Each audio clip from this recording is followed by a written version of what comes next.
Dan pagi ini Allah bagi kita taufik dan hidayahnya. Dan kita boleh berubah. Jadikan hari ini titik perubahan. Titik sebab. Titik tolak. Kenapa kita nak jadi orang lebih hebat? Mudah-mudahan kita mudah berkorban untuk kebaikan. Sebab ingat pesan Rasulullah SAW.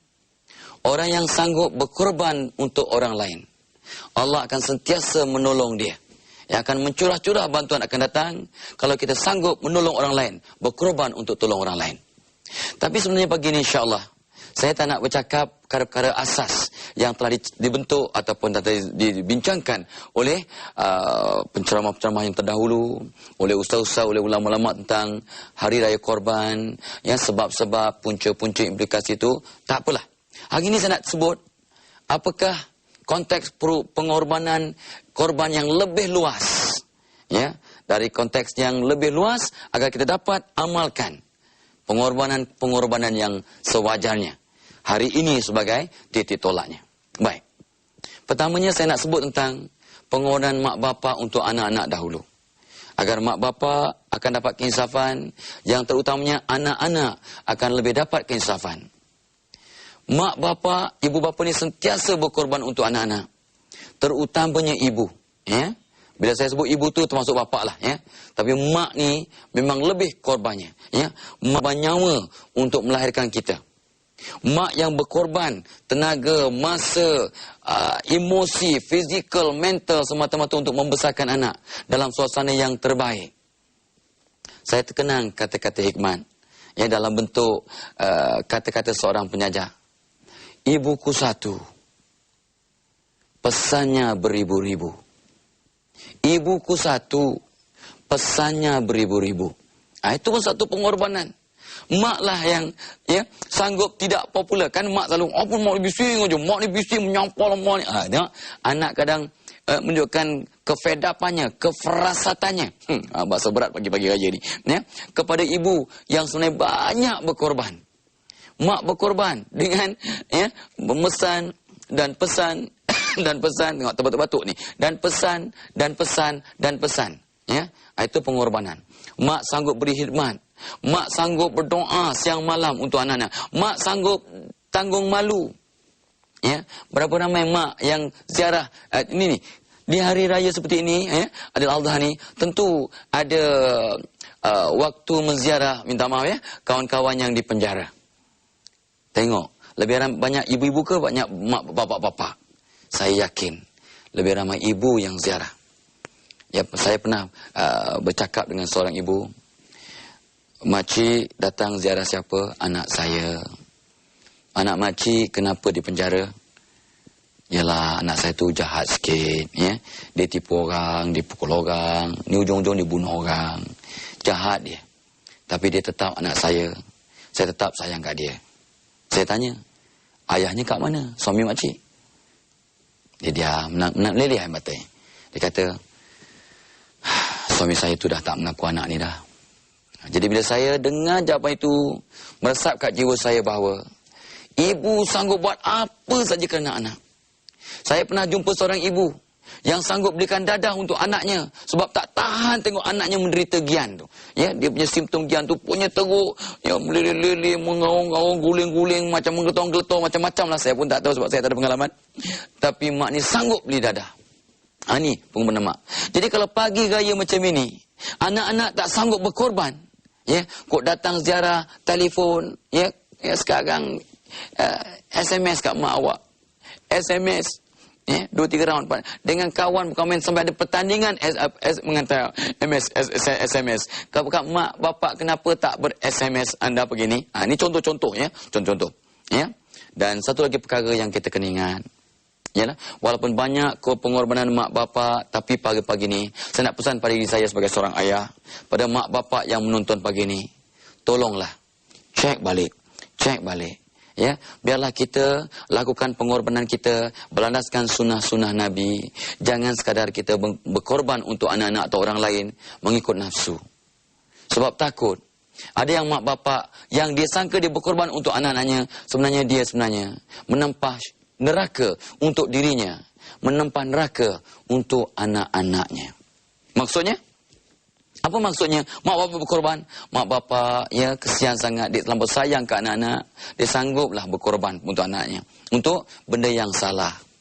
Benda yang tak betul.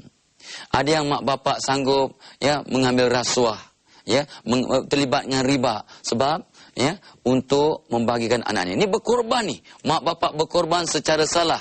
Jadi mak bapak sebenarnya menempah neraka. Mak bapak akan membawa anak-anak ke dalam neraka.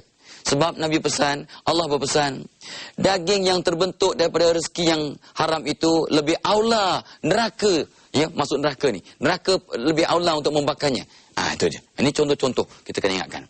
Ya, jadi kena pesan pada diri kita bahawa kita kena didik anak, berkorban untuk anak, berteraskan kepada sunnah Nabi, berteraskan pada syariat. Ya, artinya mak bapak kena lebih tegur, kena tegur, menegur lebih banyak. Ya, sebagai satu pengorbanan, ya, ya. Yang keduanya nasihat, tunjuk ajar, ya, pesan memesan, ya, beri latihan dan sebagainya. Ini semua kena buat seperti yang Nabi buat. Ada masih mak bapak kena bergurau, ada masih mak bapak kena jadi pemimpin, jadi guru, ada masih mak bapak kena jadi pengikut, ya, dan sebagainya. Kena jadi kaunselor, kena jadi penasihat dari masa ke masa. Ini semua korban-korban tambahan yang mak bapak kena buat. Tapi jangan risau. Kalau mak bapak lakukan itu dengan redha, insya-Allah kita tak akan sengsara. Dan orang yang tak rasa sengsara, dia sebenarnya tak terasa terkorban. Akhir kalam sebelum kita sambung sebentar lagi. Mak yang berkorban, mak bapak yang berkorban sekarang, anak-anak akan jadi anak yang cemerlang. Mak bapak yang enggan berkorban sekarang, anak-anak akan terkorban kemudian. Jumpa lagi selepas ni insya-Allah. Labbaik Allahumma labbaik, labbaik. Bunyi mahfumnya lebih kurang. Orang perempuan ada dua kelebihan daripada orang lelaki. Pertama, orang perempuan lebih pandai memujuk berbanding lelaki. Itu jelas. Sangat tak ramai orang boleh nafikan. Ya, orang perempuan memang lebih pandai memujuk berbanding lelaki. Itu satu kelebihan.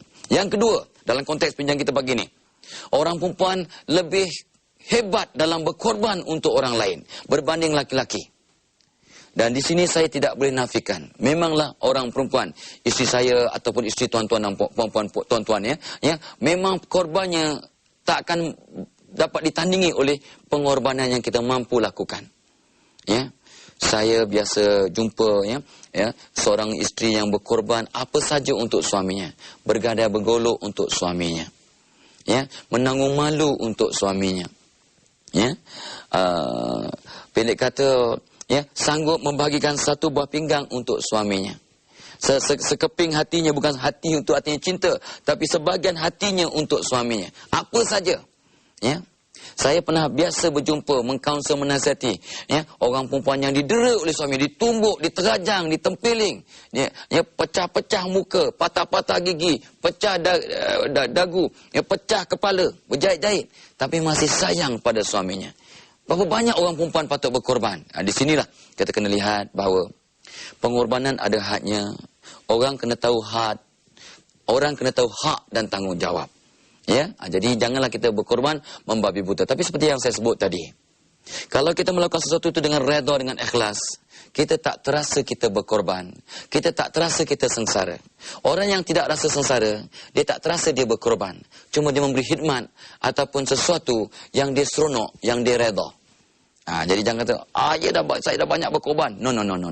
Ya, jadi orang yang redha, dia tak terasa dia berkorban sebenarnya. Ya. Dan saya tengok kadang bila seorang isteri melihat suaminya sakit, dia akan layan suaminya macam raja lah. Ya. Dia macam orang hebat.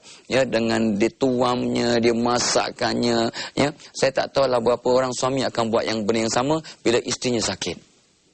Kes yang tadi saya terbalikkan. Pengorbanan suami pada isteri. Ya.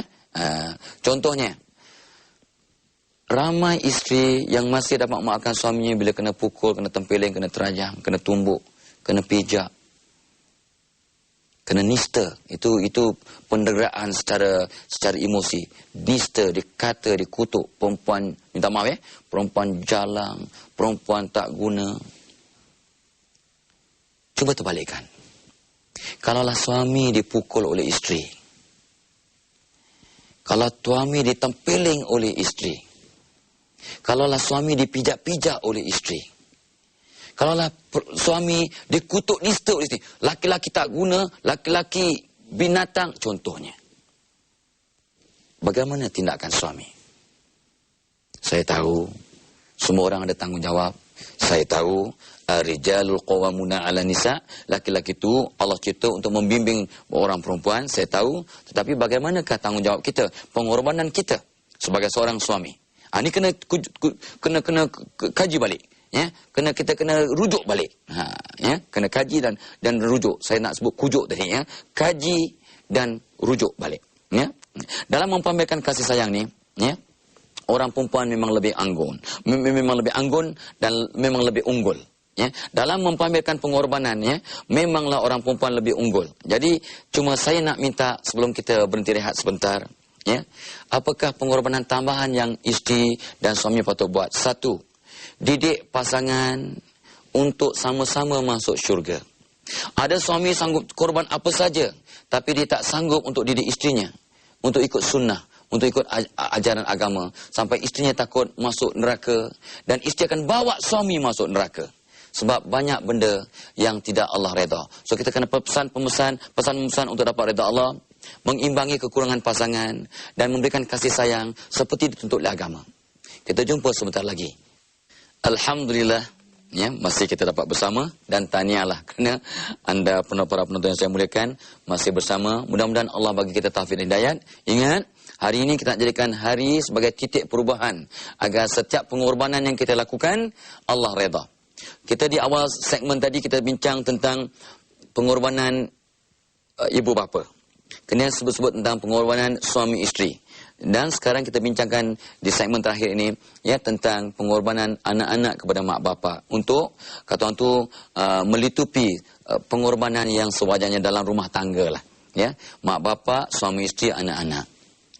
Ya. So bagaimanakah, ya, pengorbanan yang patut dilakukan oleh anak-anak terhadap ibu bapa? Orang tua ni memang banyak ragam. Orang tua ni memang banyak karena. Orang tua makin sensitif. Orang tua banyak dia punya pengalaman yang kadang kita tak faham. Ya, omong-omong dia, nasihat-nasihat dia yang kadang memusingkan kepala kita, memeningkan kepala kita. Jadi anak-anak kena sanggup terima ini dengan hati terbuka, dengan lapang dada, dengan keprihatinan, dengan kefahaman.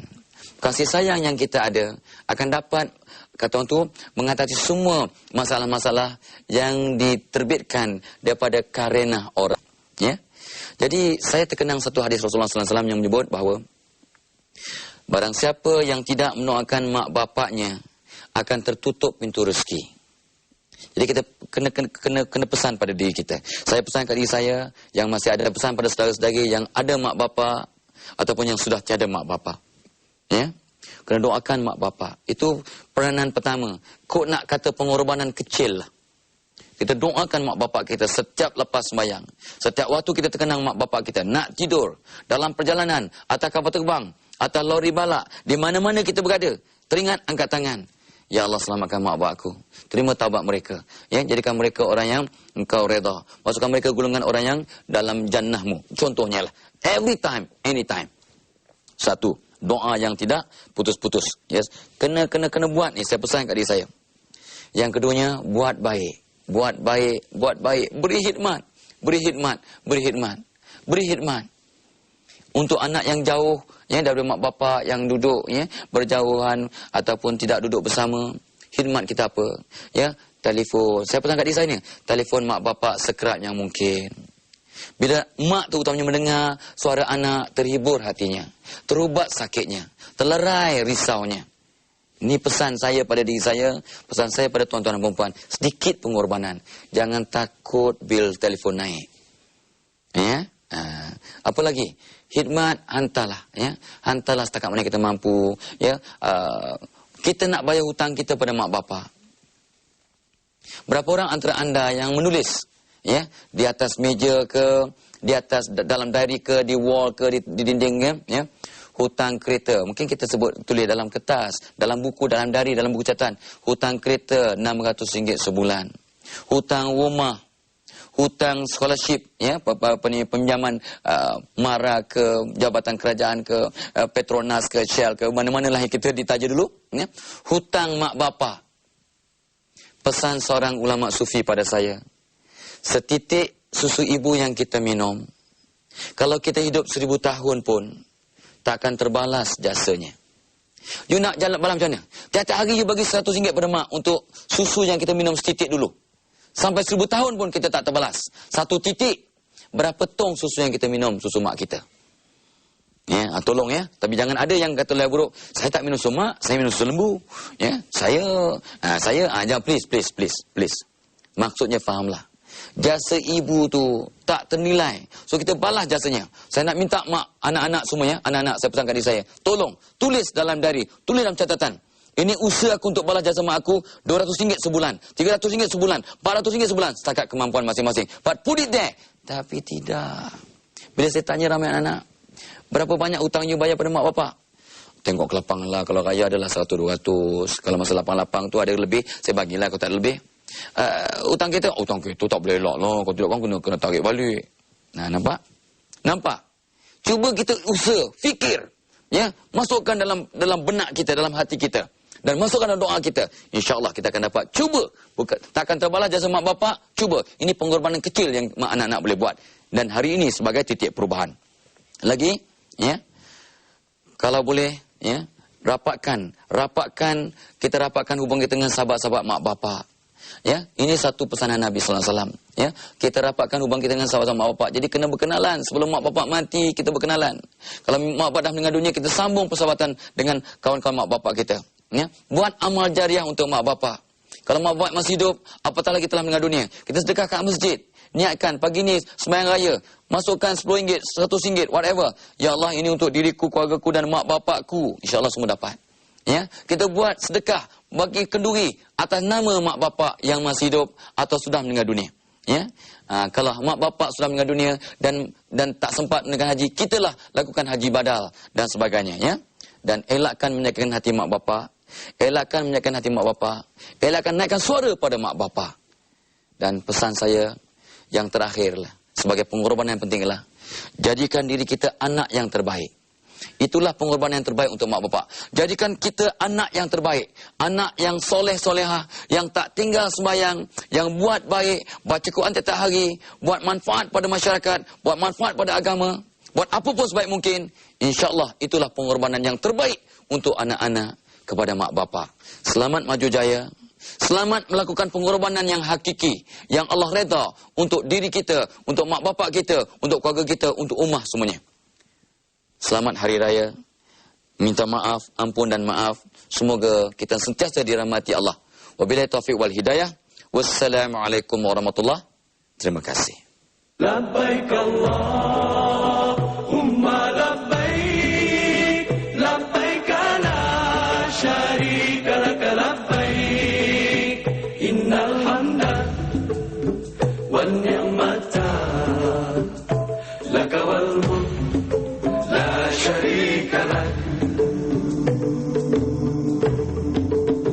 Pergi haji artinya menuju Allah yang esa.